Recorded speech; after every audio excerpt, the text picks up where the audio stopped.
본 방송에서 제공하는 투자 정보는 투자 판단에 대한 조언입니다. 방송에서 제공하는 주식의 가치, 가격 상승 및 가격 하락에 대해서는 방송사에서 보장하지 않습니다. 네, 시청자 여러분 안녕하십니까. 마감이 막 60분의 승부 출발합니다. 안시정입니다.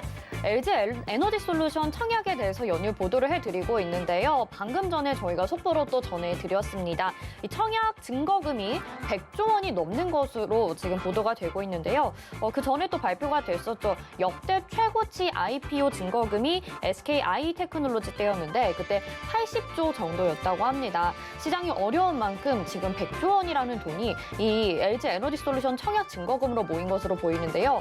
너무나도 대여다라고 생각을 해볼 수도 있겠지만 그로 인해서 또 개인 투자자들은 한 주도 못 받는 상황이 생길 수도 있다라고 하니까 이 점 유의를 하셔서 또 우리 새로운 주식시장에서 전략을 세워봐야 될 것 같습니다. 이제 청약도 좀 어려운 시기인 것 같고 어떤 종목, 어떤 테마에 투자를 해야 되는지 늘 궁금하실 것 같은데요. 저희가 알려드리도록 하겠습니다. 마감이 박 60분의 승부와 함께 하시죠.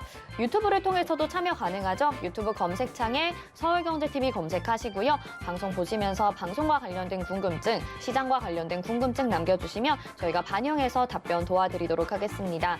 금일본 방송에서 제공해드리는 정보는 투자 판단에 대한 조언입니다. 해당 종목의 가치와 수익률 보장해드리지 않는다는 점 참고하시길 바라겠고요. 또 저희 서울경제TV와 서울경제신문은 당사의 브랜드입니다. 서울경제증권TV와는 무관하며 기타 유사 명칭에 주의하시기 바랍니다. 마감이 막 60분의 승부 출발합니다.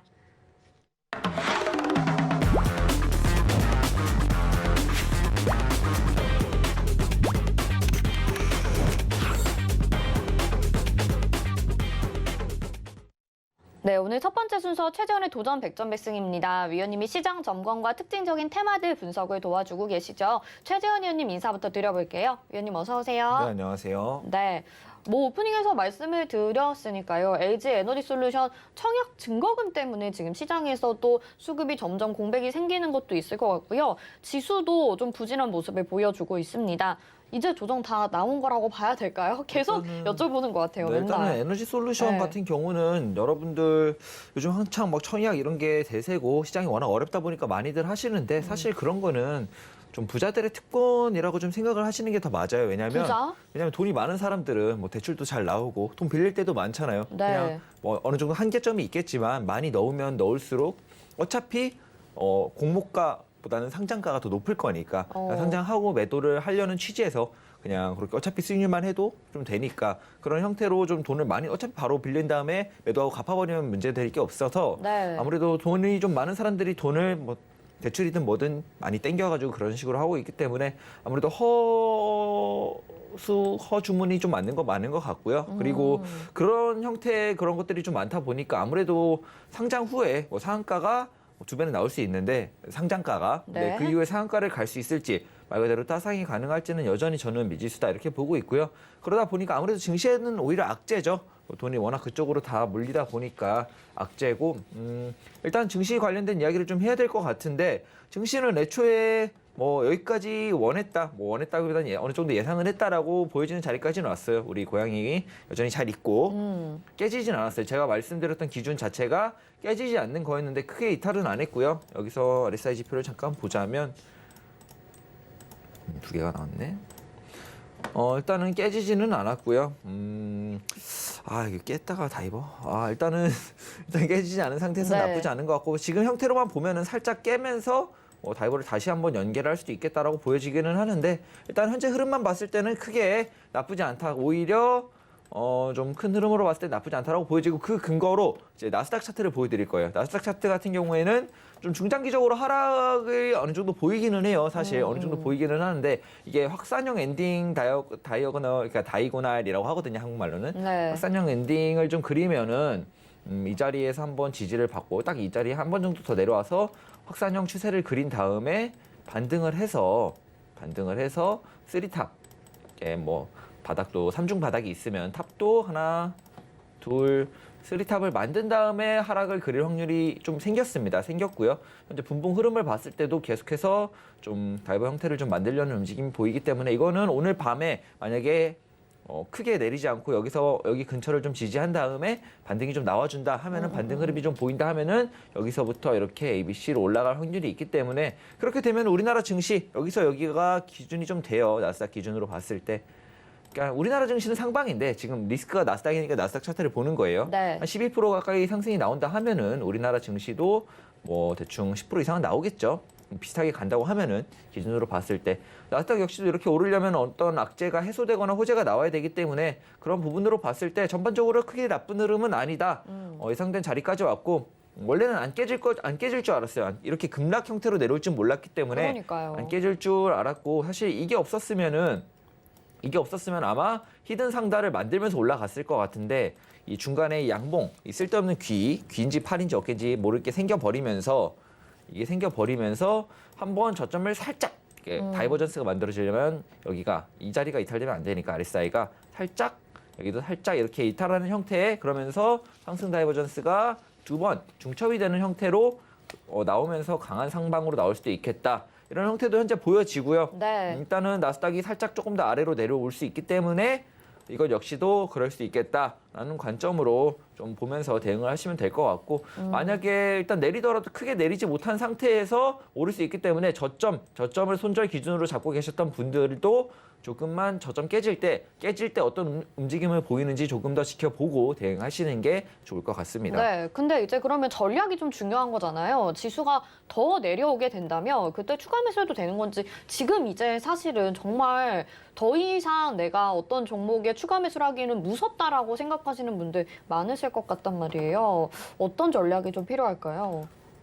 글쎄요. 이게 여러분들이 하시는 게 항상 현물이라는 거를 이해를 하셔야 돼요. 이전에 네. 제가 강의를 할 때 여러분들이 얼마만큼의 돈을 벌고 싶냐는 질문과 함께 시작을 했었는데 여러분들이 현재 매매하는 상품은 현물이라는 거고 청산도 없고 뭐 재료가 되거나 그런 게 없잖아요. 선물 매매가 아니니까 현물이다 보니까 결과적으로 우리나라 증시가 죽지만 않으면 어느 정도 시간만 들인다면은 추가 매수 없이도 어느 정도의 주가는 회복이 돼요. 이렇게 증시가 밀리면서 내려온 주가 그리고 종목에 거래량이 들어왔는데 그 거래량이 이탈한 흔적이 없으면 시간이 지나면 어느 정도 빠르게 회복할 확률이 있기 때문에 내가 갖고 있는 종목의 일단은 특성을 어느 정도 파악을 하셔야 되고요. 어떤 자리에서 물렸는지 좀 파악을 하셔야 되고 추가 매수가 필요한 종목과 안 필요한 종목을 좀 나누시는 게 좋을 것 같고 일단은 확실한 상승 지표가 나올 때까지 추가 매수는 조심하는 게 좋겠죠. 만약에 밀린다면은 조금 더 많이 밀릴 수 있습니다. 근데 현재 이런 다이버전스 형태가 중첩될 수 있다라는 관점으로 봤을 때 밀리자마자 손절보다는 밀릴 때 만약에 기준을 잡고 계신 분들이 있어요. 아, 나는 여기 저점 깨지면 손절해야지 이렇게 생각을 하고 계신 분들이 분명히 계실 텐데 그러지 말고 이때 보시면 저점 깨졌다가도 빠르게 이렇게 반등을 했잖아요. 그런 다이버전스가 충분히 아직은 나올 수 있는 형태로 일봉에서 그려지고 있으니까 크게 너무 의식을 안 하셔도 될 것 같다. 너무 걱정을 안 하셔도 될 것 같고 일단은 나스닥 역시도 어느 정도 상방으로 갈 수 있는 완전 상방은 아니더라도 3탑을 만들어 갈 수 있는 그런 형태의 차트를 그려주고 있기 때문에 일단은 좀 지켜보면서 대응하시면 될 것 같습니다. 네, 알겠습니다. 시장이 정말 어렵다고 느껴지는 게 최재원 의원님이 그동안에는 정말 말씀하신 대로 다 시장이 이어졌었거든요. 근데 지금은 약간 추가 매수 전략에 대해서도 조심스러우신 입장인 것 같습니다. 샵 0082번으로 최재원 이렇게 세 글자 문자 보내주시면요. 위원님과 소통하실 수 있는 방으로 안내 도와드릴 테니까요. 궁금한 점 여기 들어오셔서 좀 더 자세하게 소통해 보시면 좋을 것 같습니다. 자, 그럼 오늘 시장에서 어떤 테마들에 주목을 하셨을까요? 두 가지 테마 화면으로 먼저 만나보시죠.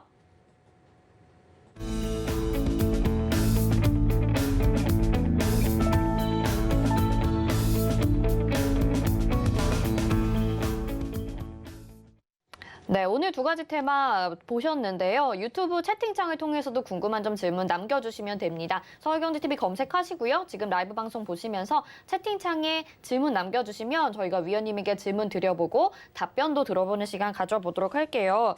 일단은 첫 번째 테마 보겠습니다. 마이크로소프트가 블리자드를 인수했다라는 소식에 관련주들 기대감이 실어졌었거든요. 이 이슈, 이 테마에 따라서 종목들 고해야 될지 스톱해야 될지 나눠볼게요. 고죠. 네, 고군요. 네. 이유 좀 들어볼게요. 이전에 제가 게임 관련된 이야기를 할 때 그리고 OTT 관련된 이야기를 할 때 그리고 5G 이야기를 할 때 항상 언급했던 회사가 하나 있죠. 혹시 기억하시나요? NFT? 아니요, 이 마이크로소프트사인데 네. 마이크로소프트사가 뭘 준비했냐?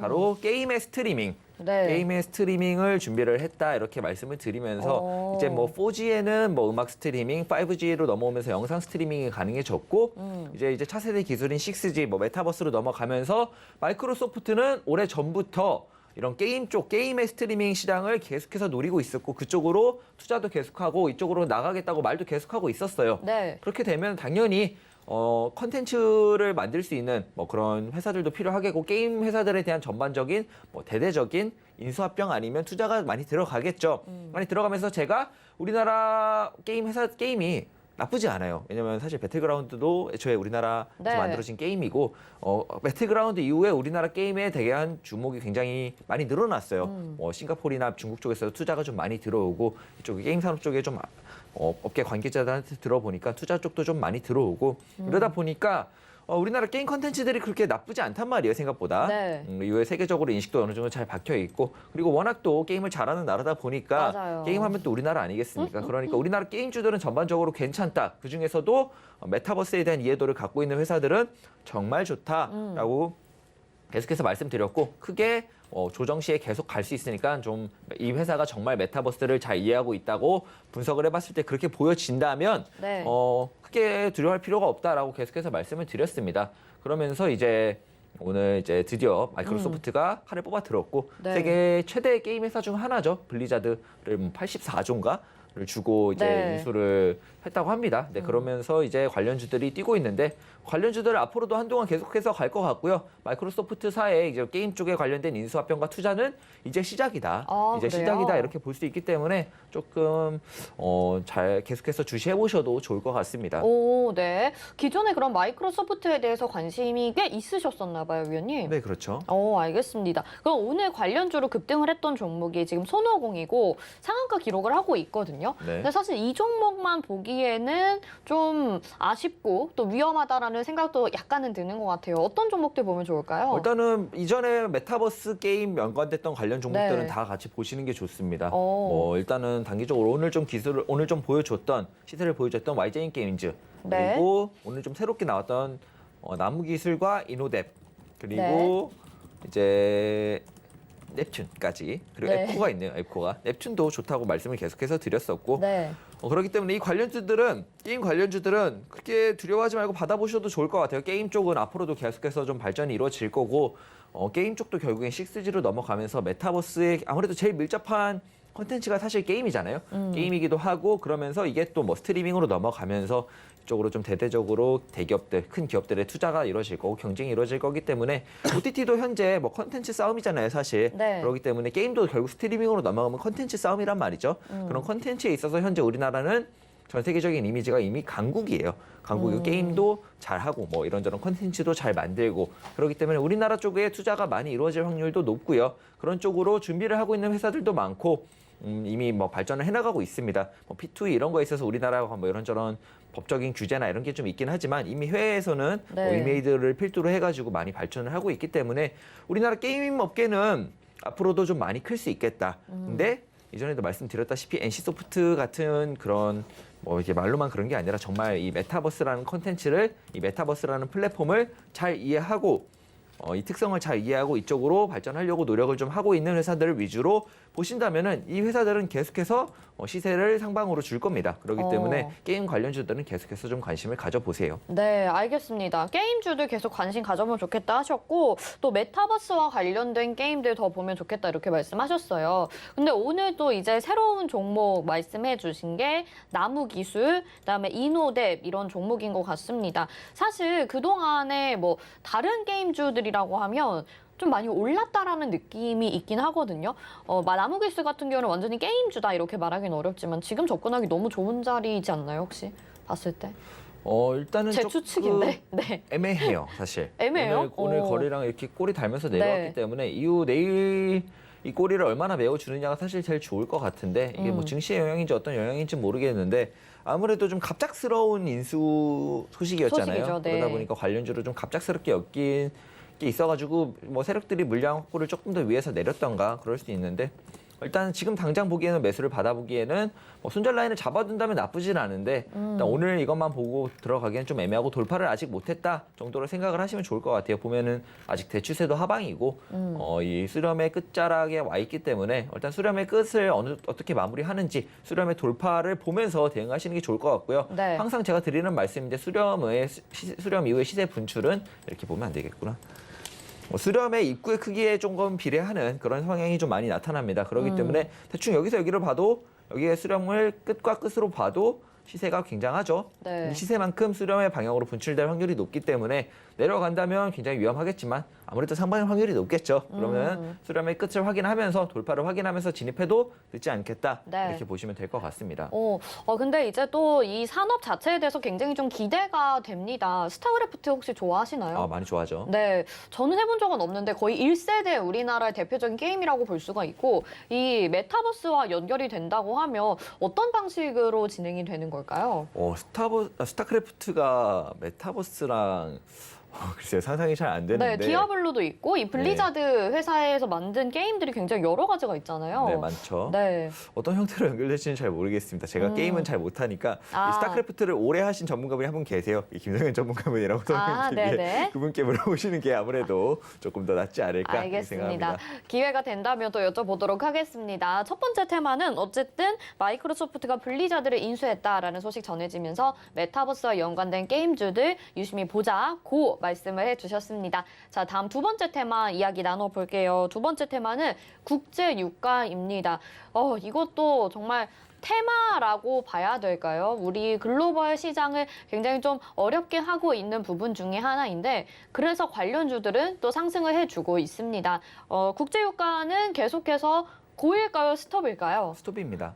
스톱이군요. 네. 스톱이었으면 스톱. 좋겠다라고 생각을 했어요. 사실 유가가 갑자기 또 너무 많이 오르다 보니까 그랬는데 왜 스톱인지 이유를 좀 일단 들어볼게요. 국제유가 같은 경우는 뭐 상승의 원인을 어찌 됐든 간에 인플레이션의 한 지표로 보여지죠. 아무래도 유가가 많이 높아지다 보면 인플레이션의 지표 아무래도 원자재다 보니까 그렇게 생각이 들 수밖에 없는데 일단 유가는 중장기적으로 봤을 때는 계속 오를 수 있다라고 말씀을 드린 적이 있어요. 그때부터 그냥 계속 오르고 있죠. 오르고 있는데 일단 현재 왜 제가 이걸 스톱이라고 보냐면 현재 하락 다이버전스의 첫 번째 조건을 어느 정도 만족을 했어요. 어느 정도 만족을 고점을 넘었죠. 고점을 넘으면서 이 선물 차트입니다. 유가 선물 차트고 WTI 경유 원유 선물 차트인데 이게 하락 다이버전스를 어느 정도 컨펌을 하려고 하고 있는 것 같아요. 여기서 하다가 걸리면 굉장히 크게 걸릴 확률이 높습니다. 굉장히 크게 조정이 조금 이어질 수 있기 때문에 그렇게 되면은 유가 관련주들 오늘 오르고 있는 흥구석유, 금호석유 못 올랐네요. 네. 한국석유 이렇게 있는데 석유 관련주들, 유가 관련주들이 유가 내리면 내리겠죠, 당연히. 유가 내리면 내리니까 이런 관련 종목들 유가가 여기서 다이버전스를 돌파하면 더 큰 상승이 나올 수 있어요. 더 큰 상승이 나올 수 있는데 현재로서는 돌파하려는 흐름이 잘 안 보이고 아직까지는 유가가요. 국제 유가가요. 네. 국제 유가 선물이 돌파하려는 흐름이 크게 안 보이고 그리고 나스닥 역시도 현재 바닥을 다지고 쓰리탑을 만들어 갈 수 있다라고 말씀을 드렸기 때문에 나스닥이 반등하면서 아마 유가는 내려갈 확률이 높아요. 아무래도 인플레이션 관련돼서 뭔가 발표가 있던가 준비를 했던가 뭔가가 나올 것 같은데 그렇게 나오게 된다면 내려가고 나스닥 좀 반등하고 코스피도 반등하고 그런 흐름에서 봤을 땐 유가는 내려가는 게 더 좋기도 하고 현재 첫 번째 조건인 고점 돌파를 하면서 RSI가 고점을 못 넘은 첫 번째 조건은 클리어를 했다. 이후의 흐름이 어떻게 좀 행보를 하면서 거래량도 좀 죽어주고 하면서 어떻게 나올지 모르겠지만 일단은 첫 번째 조건을 클리어했으니까 이렇게 하락 다이버전스가 조금 걸릴 것 같을 때 조심하셔야 돼요. 이럴 때 따라 들어가면은 아탐 크게 물립니다. 아탐 크게 물리니까 유가 관련주들은 조금 조심하자. 국제 유가가 하락 다이버전스를 걸려는 듯한 움직임을 하고 있으니까 좀 조심하는 게 좋겠다. 일봉에서 이런 움직임이면 아마 주봉에서도 크게 걸리죠. 이거 주봉에서 만약에 크게 걸리잖아요. 그러면은 본격적인 대대적인 조정이 좀 나올 수 있습니다. 유가가 다시 한 40~50불대로 잠깐 돌아올 수도 있고요. 그렇기 때문에 조금 조심하는 게 좋겠다라고 보면서 대응을 하시는 게 좋을 것 같습니다. 네. 그런데 지금 이제 국제 유가가 자체가 가격이 좀 하락할 수 있겠다라고 전망을 해주셨는데 골드만삭스도 그렇고요, 한국은행도 그렇고 국제 유가가 단기적으로 100달러를 돌파할 수 있다 이렇게 이야기를 했었거든요. 그렇기 때문에 과연 유가가 가격이 떨어질 것인가라는 데에 좀 먼저 의구심을 가져봐야 될 것 같아요. 차트상으로 그렇게 보인단 말씀이시죠? 차트상으로는 돌파를 한다면 가능할 것 같은데 일단은 현재는 다이버의 움직임을 만들어주고 있기 때문에 이게 주봉에서는 100달러? 주봉에서 100달러까지 가면 이게 될라나? 될 수도 있을 것 같아요. 될 수도 있을 것 같은데 막 그렇게까지 여기서부터 그 사람들이 예상하는 막 그렇게까지의 폭등까지는 예상할 수 없을 것 같고요. 다이버가 걸리는 움직임을 보면은 오히려 상방보다는 하방을 조금 강한 조정세를 바라보는 게 조금 더 타당할 것 같아요. 만약에 제가 만든다면 저는 혹시 뭐 스카우트 되는 건가요? 네. 네. 일단은 뭐 주봉에서는 여유가 좀 있어요. 일봉에서 못 걸더라도 주봉에서 걸리면은 강한 조정이 나올 것 같고 저는 유가 자체를 올라간다고 바라보고 있죠. 예전에도 계속해서 중장기적으로 유가는 상방일 거다라고 말씀을 드렸었는데 단기적으로 조정이 필요한 시점에 왔고 차트상으로도 그러려는 움직임을 하고 있습니다. 주봉이다 보니까 아무래도 조금 더 높아져도 뭐 이렇게 갔다가도 내릴 수 있기 때문에 이러면 한 90불 정도까지는 갈 수 있겠네요. 90불 한 92, 3불까지는 갈 수 있겠는데 글쎄요. 100불은 잘 모르겠습니다. 100불은 힘들지 않을까. 사실 저는 올라오면은 만약에 선물을 하시는 분들이라면 다이버의 완성을 보면서 숏을 때려보기엔 굉장히 가성비가 좋은 자리다 네. 보여지기 때문에 유가 관련주들은 조심하는 게 좋을 것 같아요. 네, 알겠습니다. 일단 좀 스톱을 해보자라고 말씀을 해주셨는데 그러면 관련주들을 좀 자세하게 차트를 보면서 설명을 들어봐야 될 것 같아요. 이게 또 완전히 유가의 차트랑 따라가진 않더라고요. 네, 그렇더라고요. 네, 한국석유부터 좀 이야기를 나눠볼까요? 한국석유 뭐 일단은 완전히 따라가지는 않는데 이거 상승이 뭘로 나왔냐가 중요해요. 이거 상승할 때 네. 무슨 이야기를 했냐? 유가가 많이 올라서 오른다. 유가가 뭐 신고가를 갱신해서 오른다. 맞아요. 이야기로 올랐잖아요. 그럼 유가가 내리면 내립니다. 예. 일단 유가가 올랐으니까 올랐다라고 발표를 하면서 이렇게 띄웠는데 유가가 내리면 당연히 내리겠죠. 여기서 나왔던 양봉의 원인이 그거잖아요. 근데 원인. 이미 그 전에 유가가 올랐을 때도 이 종목이 좀 잠잠했었기 때문에 사실은 유가가 내린다고 또 바로 내릴 것인가에 대해서도 좀 의문을 가져봐야 될 것 같긴 하거든요. 저는 이 상승했던 정도는 다시 다 되돌릴 수 있다고 보여집니다. 현재는. 일단은 차트상으로 봤을 때 굉장히 지저분해요. 굉장히 지저분하고 조정을 어느 정도 끝냈다고 보여질 수도 있기는 한데 이 차트로 볼 수는 없을 것 같아요. 한국석유 같은 경우는 차트도 크고 이거 같은 경우는 트레이딩 뷰로 좀 정밀 분석을 해봐야 될 것 같은데 현재로서는 정밀 분석을 할 수 있는 제가 뭐 시간도 없고 네. 좀 차트를 정밀 분석하려면 시간이 좀 걸립니다. 네, 네, 시간이 네. 없기 때문에 딱 정밀 분석을 할 수는 없는데 올라갔던 이슈 자체가 그거였기 때문에 유가가 내린다면은 그리고 아까도 말씀드렸다시피 주봉에서 하다가 걸리면서 내리면은 그냥 내리는 게 아니고 본격적인 하락세, 조정세가 좀 시작될 확률이 높아요. 최소한 10%, 20% 이상 빠질. 한 40, 50달러, 60달러까지 내려올 확률이 있기 때문에 그렇게 된다면 관련주들의 움직임은 아마도 하방이 아닐까요? 아무래도 추가 조정이 조금 더 이루어진 후에야 뭐 여기 지지라인을 밟고 올라갈 수 있지 않을까 이렇게 좀 단순하게 지금 보면 정밀 분석이 하나도 안 된 상태에서 보는 거라 네. 딱 이게 맞다고 보여드릴 수는 없는데 만약에 유가도 그렇게 가고 얘도 그렇게 간다면 뭐 여기 저점을 깨면 뭐 그때서야 여기 다음 지지라인 확인하면서 받아볼 수 있지 않을까 이렇게 보여집니다. 알겠습니다. 그러면 이제 유가 관련주들을 봤으니까 이게 유가와 관련돼서 볼 수 있는 테마가 석유가 있고 그다음에 정유가 있더라고요. 그래서 오늘 정유주들이 또 반등이 나오기도 했었는데 SO일 같은 종목은 어떻게 보세요? 이게 석유와 정유의 차이를 나눠보면 정유가 이제 약간 원유의 느낌이고 거기에서 석유를 분류하는 작업이 석유주들이라고 하더라고요. 그래서 정유주의 대표적인 SO일 한번 볼게요. 네. 네, 보고 있네요. 일단은 얘는 차트가 오히려 나쁘지 않네요. 오히려. 왜 그렇지? 왜냐하면은 이 유가 이야기가 나올 때 SO일을 좀 보자는 뭐 이런 언급들이 많이 되기도 했었거든요. 그래서 이 종목은 근데 어떻게 보시는지. 정유 관련주들은 유가가 오르면 안 좋은 거 아닌가요? 오히려 산업적으로 봤을 때 아닌가? 잠시 생각해보나? 근데 어쨌든 오늘 이런 반등이 국제유가의 나왔다는 거. 반등으로 가격 상승으로 이루어지고 있으니까요. 네, 일단 그 이슈로 올라왔으면 반대 이슈로 내려갈 수도 있겠죠. 네, 그렇게 보는 게 맞는 것 같은데 얘는 차트가 앞에 세 종목이랑은 달라요. SO일 같은 경우는 차트가 오히려 괜찮다라고 봤을 때 많이 올랐으니까 유가가 내릴 수 있다는 기대감이 오는 게 아닐까요? 이거는 좀 그렇게 볼 수도 있을 것 같은데 일단은 앞에 석유 관련주들은 조심하는 게 좋을 것 같은데 SO일 같은 경우는 이 자리 지지라인 있잖아요. 이 자리 지지라인 한 92,000원, 91,500원 단기적으로 지켜준다면 오히려 나쁘지 않습니다. 오히려 유가가 좀 많이 내려가면은 정유 같은 경우는 원유 자체를 좀 싸게 사와서 정유를 할 수 있으니까 네. 나쁘지 않지 않을까 오히려. 그런 의미에서 차트가 괜찮은 게 아닐까라고 좀 생각을 해볼 수 있을 것 같고 이거는 제가 보기엔 유가가 올라서 나온 양봉일지 아니면은 사람들이 그냥 이전에도 뭐 오스템 임플란트 했을 때 오스템 오른 것처럼 네. 그냥 유가 올랐으니까 뭐 기름 관련된 건 다 오르겠지라고 생각을 해서 개인들의 수급이 몰린 건지 모르겠는데 반대의 경우라고 생각을 해볼 수 있을 것 같아요. 차트상으로는 충분히 많이 다릅니다. 많이 다르고 SOL 같은 경우는 앞에 세 종목과는 달리 좀 명확하게 상방을 좀 그리려는 움직임을 보여주고 있기 때문에 조금은 다른 관점으로 봐도 괜찮을 것 같습니다. 네, 뭐 위원님 말씀이 또 맞을 것 같은 게 SO일 같은 경우에는 다른 호재도 또 있습니다. 사우디아라비아와 또 손잡고 국내 수소 생태계 강화하겠다 이런 발표도 있기 때문인데요. 그래서 관련주들을 한번 쓱 봤는데 정유주, 석유주, 정유는 아니고요. 국제유가 상승에 따른 석유주들은 스톱하는 게 좋겠다 이렇게 테마 정리를 해봤습니다. 자, 두 가지 테마 좀 어렵게 다가오셨나요? 샵 0082번으로 최재원 이렇게 보내주시면요. 저희가 노란 톡방 안내를 도와드립니다. 여기에 오셔서 궁금한 점 더 질문해 보실 수 있으니까요. 궁금한 점 많이 나눠보시고 위원님에게 정보 받아가시면 좋을 것 같습니다. 자, 그럼 백전백승 또 어떤 종목들이 포트폴리오에 있을까요? 화면으로 먼저 만나보시죠. 네, 46전 31승 기록을 하고 있습니다. 자, 지금 남아있는 종목들 15종목 정도 남아있고요. 나머지 종목은 다 승을 챙겨갔습니다. 승 챙겨간 종목 제외하고 남아있는 종목들만 말씀을 드리고 있고요.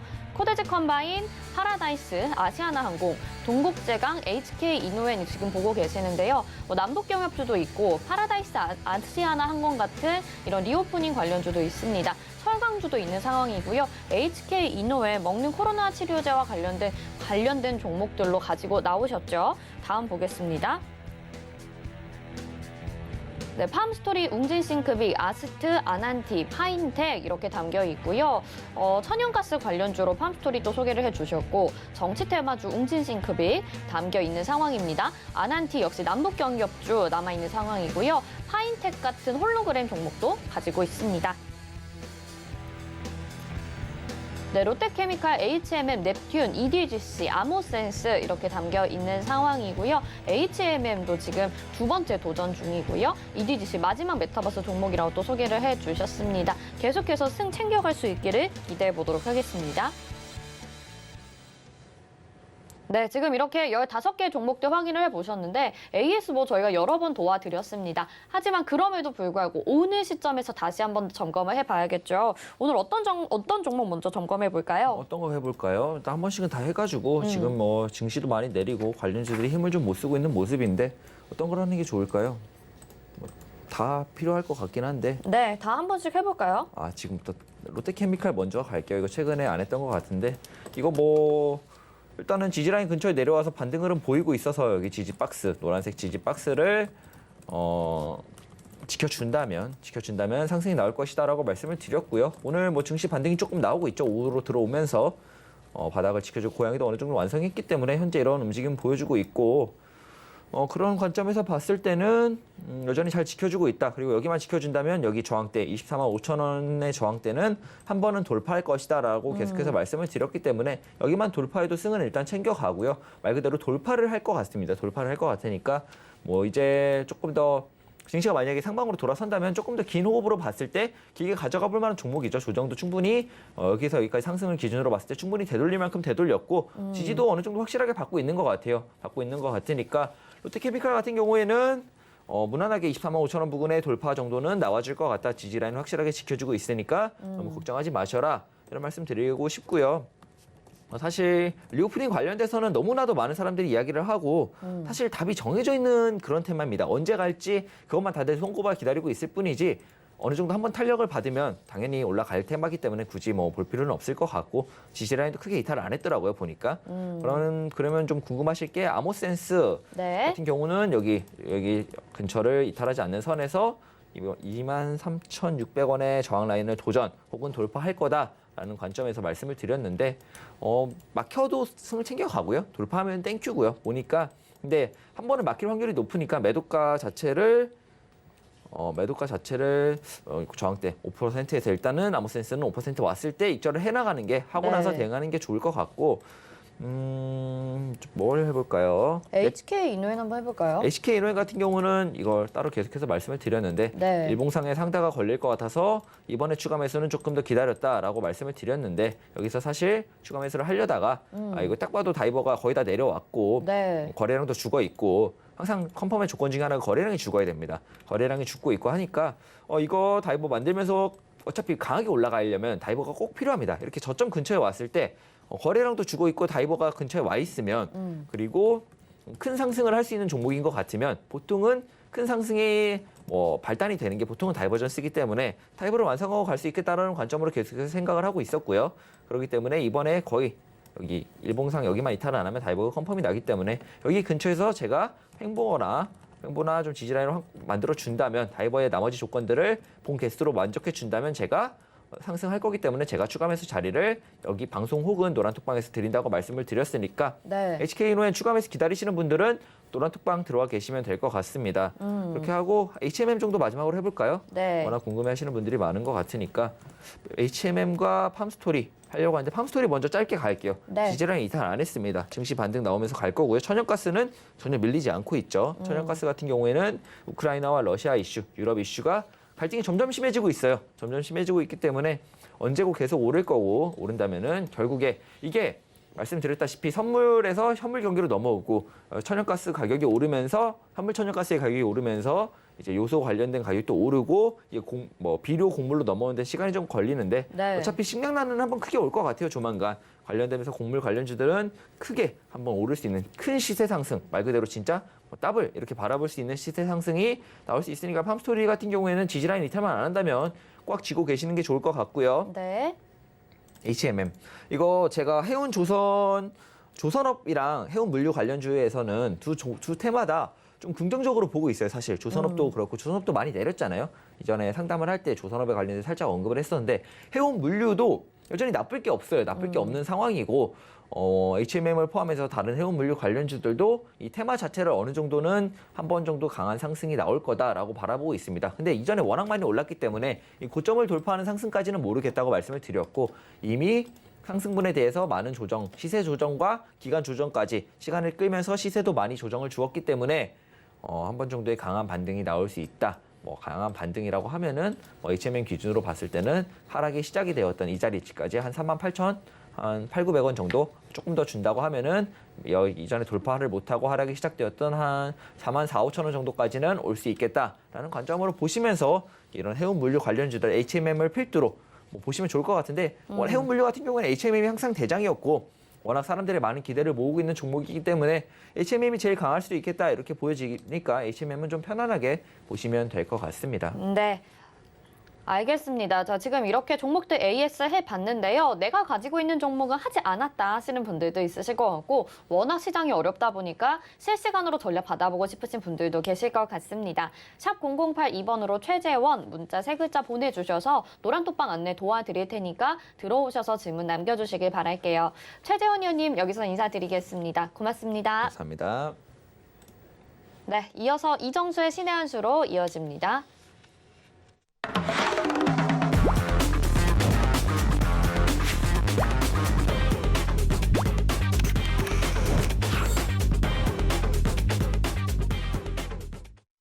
네, 이번 순서는 이정수의 신의 한 수입니다. 이정수 위원님이 시장 점검과 특징주 분석도 도와주고 계시죠. 이정수 위원님 인사부터 드려볼게요. 위원님 안녕하세요.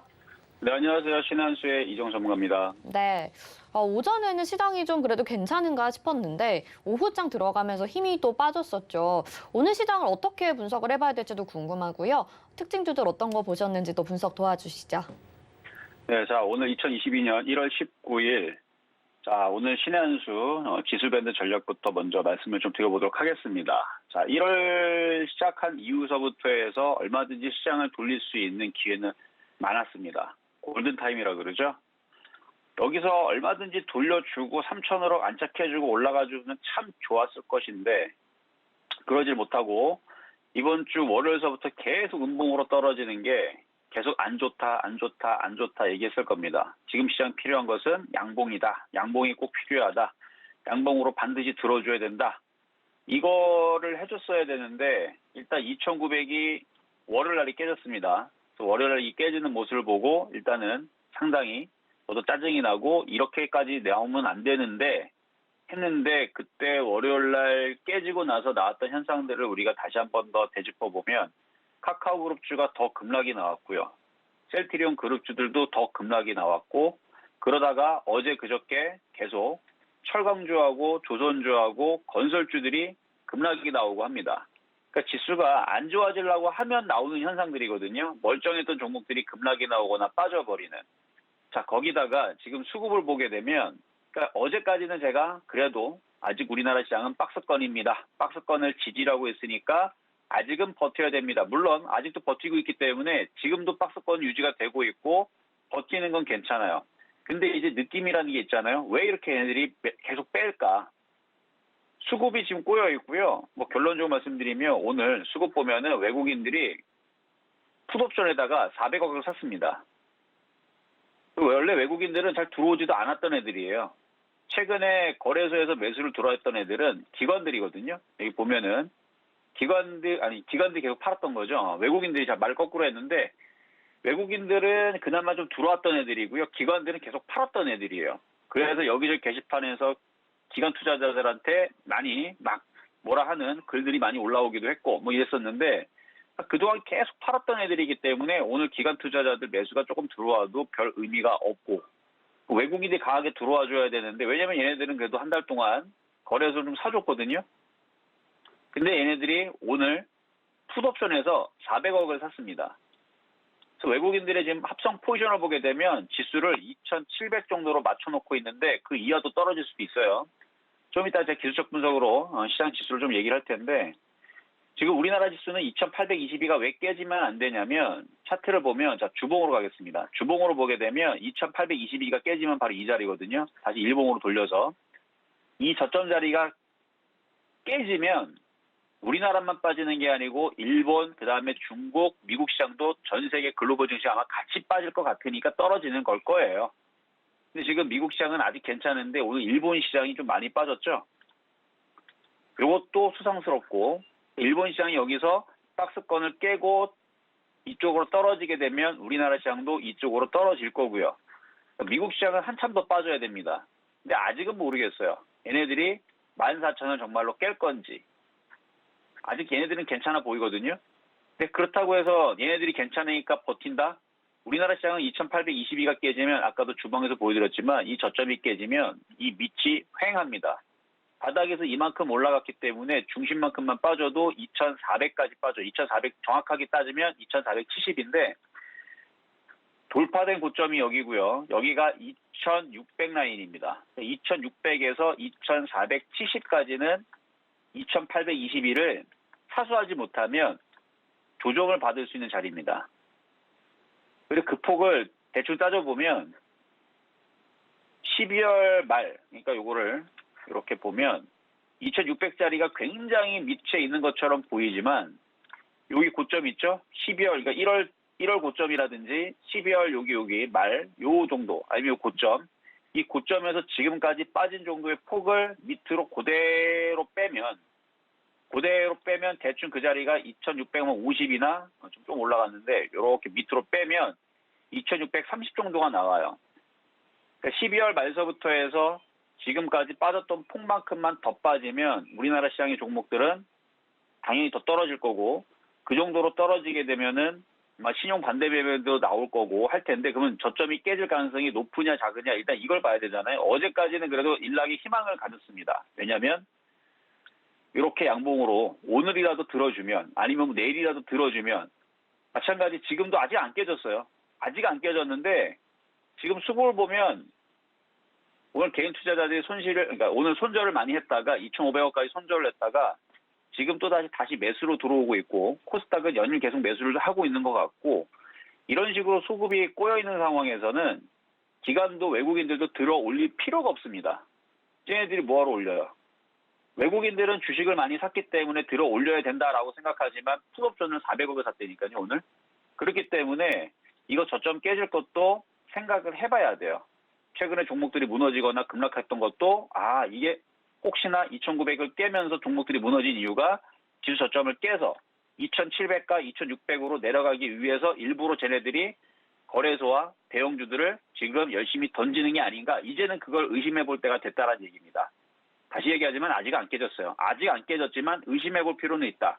합리적인 의심이죠. 외국인들이 풋옵션을 무지막지하게 400억 넘게 사고 있고 주식을 전혀 들어오지를 않고 기관들은 이번 달 내내 팔았습니다. 오늘 500억 산 거, 뭐 그동안 판 거에 비하면 저건 산 것도 아니죠. 거기다 지금 프로그램 매도도 오늘 아침에서는 매수가 잠깐 들어왔는데 다시 또 매도로 다 바뀌었어요. 코스닥은 아침서부터 매도로 바뀐 지 옛날이고 근데 막판에 좀 들어오긴 했네요. 그러니까 매도 우위가 계속 나오고 있는 상황에서 여기서는 2820이 깨지는 것도 감안을 하면서 현금화 대응을 일부 조금 할 필요 있는데 이미 많이 빠져있는 종목들에 대해서는 뭐 어쩔 수 없이 울며 겨자 먹기로 가져가는 거는 어쩔 수 없지만 최근에 보면은 종목들 안 빠진 애들이 있단 말이에요. 예를 들어서 IT 섹터를 보게 되면 뭐 에로티베콘 같은 경우도 크게 빠진 게 없죠. 그리고 뭐 BH 같은 경우도 최근 봤을 때 크게 빠진 게 없고 그리고 뭐 예를 들어서 또 뭐 기가레인이라든지 뭐 서진스템이라든지 최근 공략했던 사람들 기준으로는 거의 빠진 게 없고 그리고 PCB 관련주 같은 경우는 PCB 관련주들이 어디 있냐면 여기 밑에다 나눴는데 코리아 서키트, 삼성전기, 뭐 이수페타시스, 그다음 BH 아까 봤고 PI 첨단 소재, 이녹스 첨단 소재 이런 식의 있는 종목들은 깨진 게 아니고 오히려 최근 들어서 이런 종목을 갖고 있는 사람들은 수익이 났겠죠. 손실이 굉장히 적거나 뭐 손실이 있다라는 것은 오늘의 최고점에 물렸거나 아니면은 그런 사람 아니고서는 깨질 수가 없잖아요. 이쪽 애들은 최근까지도 계속 올라갔으니까 손실이 작은 이런 쪽들은 일단 제가 볼 때는 운이 좋았다 이렇게 판단이 되고요. 지수는 이런데 지수는 지금 3,000% 떨어지기 직전에 있는데 저렇게 올라가 있는 상황에서는 현금화 대응을 저런 쪽들은 당연히 해줘야 되는 거고요. 아니면 이제 후성이라든지 이런 애들을 가지고 뭐 최고점에 물린 사람들은 없을 거 아닙니까? 만약에 물렸다 하더라도 손실폭이 10%가 넘질 않으면 제가 볼 때는 현금화 대응은 일부 해주는 게 지금 서진스템도 마찬가지고 뭐 기가레인도 마찬가지고 뭐 파이테크닉스도 마찬가지고 최근에 고점에서 밀렸든 해도 뭐 종목이 20% 30% 마이너스가 낸 게 아니라면 지금에서는 어느 정도 현금화 대응을 최소한 10% 그리고 2822가 깨지면 현금화 대응은 30%까지는 늘릴 필요가 있다. 저는 생각이 됩니다. 이유는 수급이 왕창 꼬여져 있고 종목들이 지금 오늘 그나마 올라간 섹터들 뭐 아침에도 강했고 지금도 뭐 강한 상태로 있는 뭐 조선주, 건설주, 뭐 철강주, 뭐 보험주 있기는 있지만 얘네들 좀 종목을 봤을 때에서 얘네들이 추세가 유지가 되거나 살아난 게 아니고 많이 빠진 거에 따른 반등이기 때문에 의미가 없어요. 거기다 지금 2차 전지 관련주들은 상태가 상당히 안 좋습니다. 종목들이 지금 꺾이기 시작했습니다. 많이 올라갔기 때문에. 그래서 이 부분에 대해서 좀 이따가 일단은 소통 방송 때 더 얘기를 나눠드릴 텐데 이미 많이 빠져 있는 종목들은 어쩔 수 없지만 지금이라도 수익권역에 있거나 손실이 뭐 5%도 안 된다, 뭐 10%도 안 된다 그러면 일부 현금화는 필요해 보입니다. 이유는 다시 얘기하지만 수급이 굉장히 안 좋다. 개인 투자자들이 손절할지를 모른다. 이러다 계속 살 것 같아요. 기가 외국인들은 계속 팔 것 같고 외국인들은 아까도 얘기했지만 합성 포지로 봤을 때에서 쟤네들은 2,700짜리까지 밀려 내려가면 큰 수익이 나는 구조로 되어 있어요. 그 밑으로도 충분히 내려갈 수 있는 여지가 있는 외국인들의 포지션이기 때문에 외국인들은 빠지는 게 좋습니다. 기관들은 주식을 사지도 않았어요. 쟤네들 열심히 던지는 애들이라서. 그래서 지금 여러분들이 녹록지 않은 시장이니까 함부로 추가 매수는 절대로 하지 마시고 2822가 깨지면 거기에 맞춰서 대응할 생각을 하면서 대응을 하셔라 말씀을 좀 드리겠고요. 자, 그럼 오늘의 테마주 2개 분석하도록 하겠습니다. 자, 먼저는 S-오일인데요. 자, 중동 지정학적 리스크 고조에 따른 국제유가 상승 영향에 따라서 오늘 아침부터 강하게 움직여줬는데 자, 시장이 강할 때에서는 이게 계속 올라가주거든요. 물론 오늘 매수세가 그래도 외국인 기관들이 매수가 강하게 움직여주면서 강세로 좀 떠져 있는데 지금 시장 분위기에서는 이런 종목에서 수익이 났다면 그냥 챙기시는 게 나을 것 같아요. 뭐 수급은 아직은 양호하지만 시장이 흔들리게 되면 잘 버텼던 애들도 결국은 떨어질 수 있으니까 그래서 요거는 수익 권역에 있으면은 빠져나오시기를 하는 게 나올 것 같고, 만약에 아직 손실을 많이 갖고 있다, 11만 원 물려 있다, 그러면 밀려도 지금 수급이 좋으니까 다른 종목들보다는 조금 덜 빠질 가능성은 있습니다. 뭐 버텼다가 나중에 추가 매수해가지고 다시 올라오면 그때 뭐 대응하시거나, 아니면 내일도 다시 올라오면 일단은 이 박스권으로 보고 들어 올리면 한번 팔아주시는 게 좋을 것 같다 말씀을 좀 드리겠고요. 어쨌든 지금 최근에 있었던 이제 아랍에미레이트 세계 8번째 석유 생산국인데, 이번 그 드론 공격으로 인해 가지고 뭐 무역 충돌이라든지 이런 이제 계속 얘기들 나와주고 있는 것 같고, 그것 때문에 지금 이슈가 돼가지고 유가가 지금 상승을 하고 있다고 하니까 거기에 맞춰서 지금 주가가 상승을 한 건데, 거기에 맞춰가지고 이제 오늘 한국 석유도 움직였던 게 이제 그 이슈였거든요. 근데 어제 움직이고 오늘 움직이다 좀 힘이 좀 딸립니다. 딸리는 거 봐서는 뭐 S-오일, 뭐 GS 정유주들 있죠. 이 흐름들이 지금 강하게 뻗어주질 못하는 것 같으니까 접근하는 것보다는 보유자의 영역에서 잘 대응하시면 되겠다 말씀을 좀 드려봤고요. 자, 다음으로는 YJ 게임즈인데 오늘 게임주들이 아침에 장 시작하자마자 분위기가 좋았어요. 왜냐면 게임주의 급등이 나오고 다른 종목들도 별로 빠지지 않았습니다. 지금 보면은 지금 종목도 시퍼렇지만 아침에는 안 그랬어요. 아침에는 대부분 종목들이 그래도 뭐 1%권역 내에서 잘 버텨주고 그랬었고, 뭐 그랬었는데 지금 죄다 시퍼렇게 다 빠져버렸는데, 일단은 게임주가 오늘 움직였던 이유가 마이크로소프트, MS에서 블리자드 인수 소식이 나와주면서 메타버스 경쟁에 대해서 본격화가 될 것이다 해가지고 뭐 메타버스 관련주들, 게임주들 막 움직임이 있었는데, 게임주들 올라갔다가 죄다 다 밀렸습니다. 몇몇 애들 조금 YJ 게임즈가 조금 버텼을 뿐이지 다들 대부분 그 이슈 때문에 움직인 건데, 시장이 흔들리게 되면 테마주들도 당장은 힘을 쓰기가 좀 어려워 보여요. 그래서 만약에 YJ 게임즈를 가지고 있었다면 아침에서 이렇게 올라올 때 여기서 팔았었어야 되지 않을까라는 생각이 좀 들고요. 조정받는다고 지금 함부로 접근할 게 아닙니다. 여러분들이 안전하게 편안하게 주식을 하겠다, 3,000 안착하고 3,050 돌파하면 그때 해도 늦지 않아요. 지금은 잘못하면 저점이 깨져가지고 쿵쿵쿵 떨어져서 외국인들이 원하는 포지션 자리 2,700 이하입니다. 2,700부터 2,600 그 이하도 될 수도 있어요. 외국인들이 원하는 자리로 내려올 수도 있고, 하락연자로 떨어진 자리도 2,600짜리가 지금 유력해 보여요. 그래서 이쪽으로 떨어질 수도 있으니까 지금은 YJ 게임즈 올라갔다 그래서 이걸 쫓아가 들어가는 것은 굉장히 위험한 지금 매매 방법이니까 절대 쫓아가시면 안 되고, 수익 나신 분들은 혹은 손실이 많이 작다, 만약에 3,400원에 물려있는데 지금 50원 있다, 내일 개팔 하나 나온다, 일단은 현금화 대응하시는 게 안전해 보입니다. 자, 그러면 이제 세 번째 실전 매매 정수에서 추천했었던 종목인데요. 자, BH고요. 추천한 지는 얼마 안 됐습니다. 보름 전에 추천했었던 자리인데 그때는 3% 넘게 수익이 났었어요. 3에서 5% 수익이 나서 이미 수익 달성을 했었던 종목이지만, 오늘까지도 고가에서 이 매수 가격이 얼마에 들었던 거냐면 23,000원, 딱 지금 가격이네요. 지금 가격인데 아까 전만 하더라도 수익 권역에 있었던 종목이거든요. 근데 이거를 왜 얘기를 해드리냐면, 지금 이런 식으로 떠 있는 종목들은 그냥 현금화 대응하는 게 낫기 때문에 그래서 오늘 말씀을 좀 드리는 겁니다. 자, 그러면 정리하도록 하겠습니다. 자, 시장 점수는요, 양봉이 나와야 되는데 계속 안 나오고 있는 상황이 상당히 안 좋아 보여서 60점 양 말씀드리도록 하겠고요. 매수 포인트는 55점 가인데, 가를 제가 처음 얘기하는 것 같아요. 수미양 가.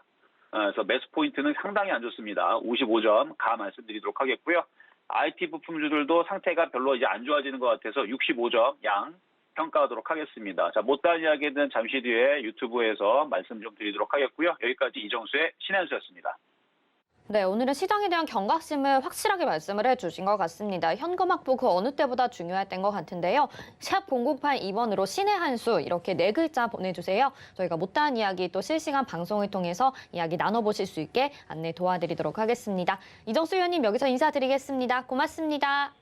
네, 감사합니다. 네, 금일본 방송에서 제공해드린 정보는 투자 판단에 대한 조언입니다. 해당 종목의 가치와 수익률 보장해드리지 않는다는 점 참고하시길 바라겠고요. 또 저희 서울경제TV와 서울경제신문은 당사의 브랜드입니다. 서울경제증권TV와는 무관하며 기타 유사 명칭에 주의하시기 바랍니다. 마감 임박 60분의 승부 여기서 마치겠습니다. 시청해주신 여러분 고맙습니다.